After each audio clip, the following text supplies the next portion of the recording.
convicted felon Paul Manafort busted for feeding information back to Trump while claiming to cooperate with Bob Mueller.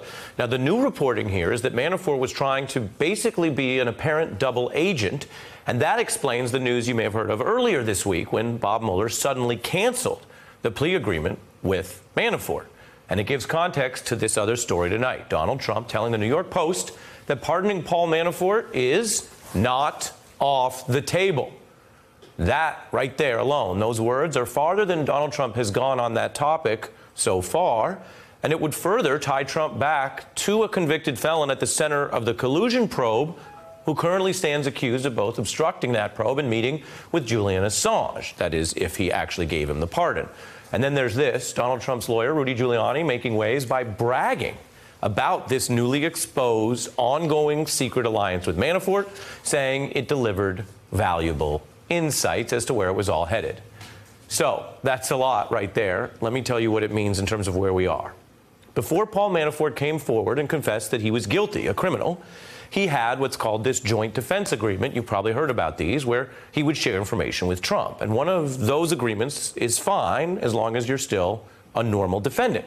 Now, that was supposed to end when Manafort flipped. His continued effort to try to double-cross Mueller and stay on Team Trump may have been a bid by Manafort for a presidential pardon, even as he worked with the special counsel in the hopes of a lighter sentence. That's how the New York Times put it in their careful reporting. Note that that was a kind of a supposition. Maybe there would be a pardon reward. Now, if Manafort's goal was to trick Mueller into getting a lighter sentence, he failed. But if his goal was to commit one more crime to increase the odds of a Trump pardon, well, tonight I have to report for you this news that is leading our broadcast. That very pardon not off the table. It would appear Trump is getting the message. Now, remember, during Watergate, Richard Nixon could have tried pardoning all those burglars early on to shut them up, just like Trump could have tried pardoning Manafort, Flynn, or Gates, say, 2 years ago. For all the bluster, Trump has not done that yet for the same reasons Nixon didn't do it even as things got worse. Because pardoning the guilty people in a conspiracy in the middle of an open probe does make you look like you're part of the conspiracy. And Trump continues to insist he's not part of this conspiracy.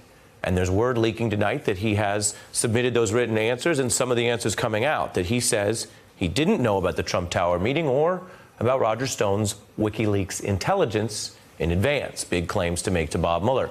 Let's get into it with a few people who know a lot about this. Wall Street Journal's Shelby Holiday, Natasha Bertrand, a staff writer at The Atlantic, and former federal prosecutor Paul Butler.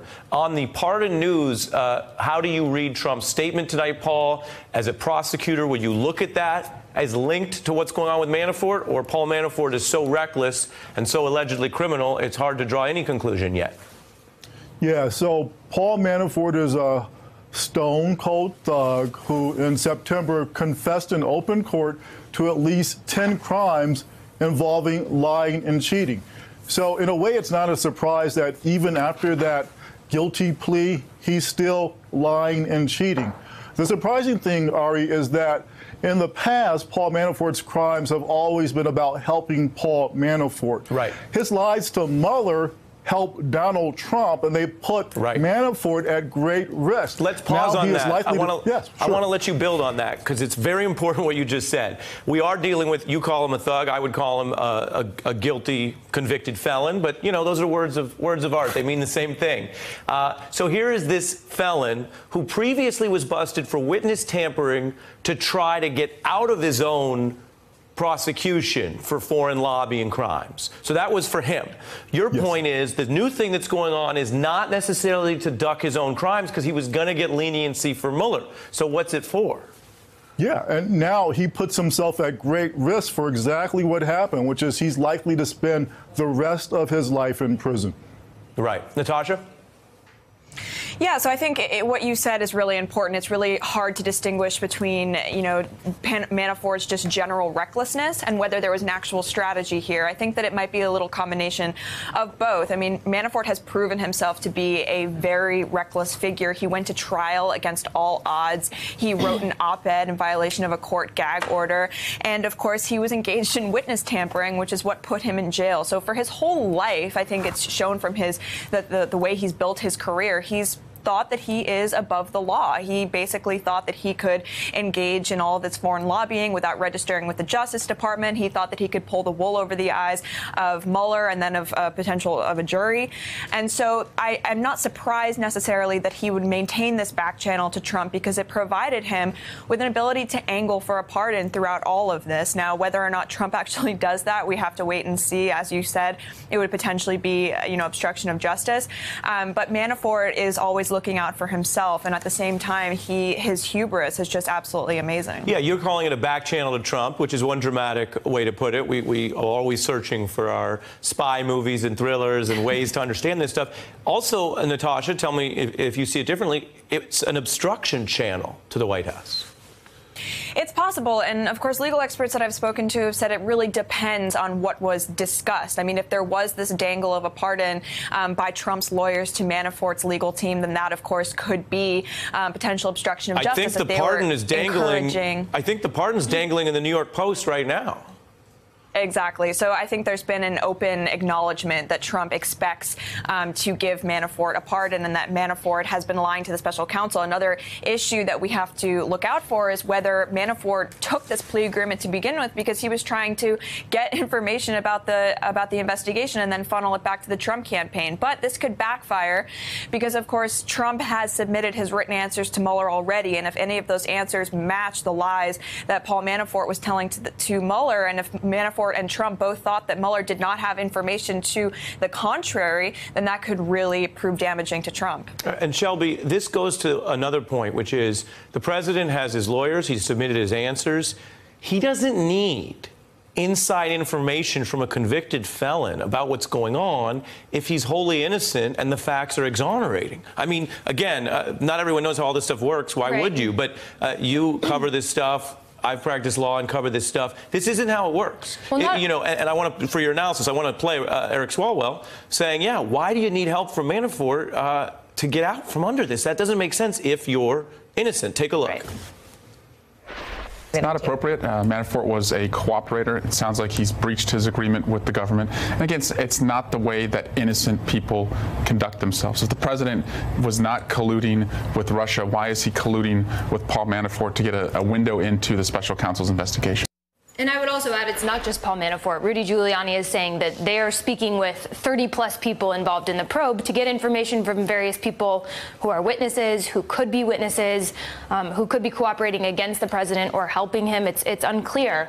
But we know that there's a lot of information being shared with the White House. I also think it's notable that the president is saying that other people in this probe, Jerome Corsi, who you're going to have on your show, and Roger Stone, are being very brave to stand up to Mueller. We interviewed Corsi yesterday on camera at Wall Street Journal. He's basically telling the special counsel, stick it. He was offered a plea deal to plead guilty to lying to the FBI.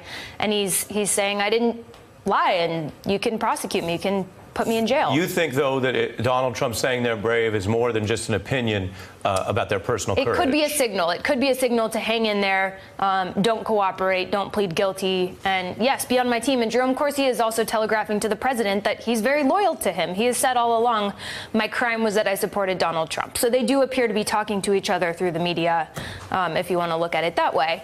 I think a few other things that are really interesting here. The special counsel, if you read the tea leaves in the court documents that NBC broke yesterday, the prosecutors are also, they have evidence that Roger Stone actually had information about WikiLeaks dumps, and Roger Stone denies having any advanced knowledge, but there are these emails that don't look good for him. And they're also probing potential witness intimidation. This is something the Journal's reported on previously, but Roger Stone was involved in writing stories about his alleged back channel, Randy Credico, who he says was his confirming source for the WikiLeaks information. And Robert Mueller's taking very seriously the fact that Roger Stone is out there telling people like Jerome Corsi and some other associates to write stories about Credico being his back channel. Now that we have these emails that NBC revealed yesterday, it looks like maybe Roger Stone had a different back channel. Maybe he had somebody telling him what Assange would release. And all this Manafort conspiring, according to Mueller's charges, Paul, comes at a time where the president has now been exposed, been busted for trying to abuse the justice system to order illegal prosecutions of James Comey, of Hillary Clinton, and then he put out an incredibly irresponsible piece of propaganda, blithely accusing multiple DOJ officials of treason, retweeting this thing and saying, you know, when will this trial for treason begin? And you can see there Rod Rosenstein, Mueller, who is, of course, doing this investigation behind bars. What is your view of that, Paul? You know, there comes a point where there's such a pattern with regard to the president of obstruction, of trying to impede the investigation. We look at his firing James Comey. We look at him dictating that lie on Air Force One about the meeting, Don Jr.'s meeting with the Russian lawyer. And the kind of conventional wisdom has been none of those acts by themselves are obstruction, but they're evidence of a criminal intent, of an intent to impede the investigation. And again, I think what Robert Mueller will do is to look at this pattern. And I mean, the evidence seems fairly inescapable now that the president will stop at nothing. He's not interested in an investigation that's a search for truth. He's interested in clearing his name, even if that's not consistent with the evidence. And doesn't that give Natasha an alternative reading? Giuliani is often described as brazen or reckless or gaffe-prone, which is possible. I have seen evidence of that. But another reading is he represents his client.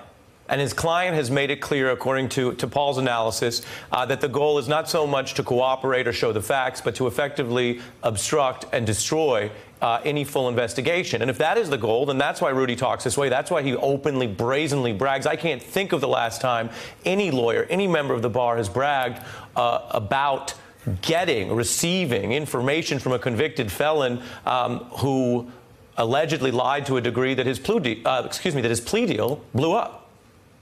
Right. And Giuliani, for all of his bluster, he appears to actually have been telling the truth about this one. Just after Manafort signed his plea agreement, he came out and he said, no, the joint defense agreement is actually still in place. No one believed that because it was just so implausible and so rare and so unusual. Every legal expert I spoke to said this is not possible. But it turns out that he was actually telling the truth, that he never actually pulled out of this agreement. And I think that just is so telling about how this from the very beginning seems to have been the plan. I mean, experts are telling me that it really is clear now that Manafort never had an intention to fully cooperate, fully align his interests with prosecutors because he still had that one foot in the door with Trump. Hey, I'm Ari Melber from MSNBC. You can see more of our videos right here, or better yet, subscribe to our YouTube channel below.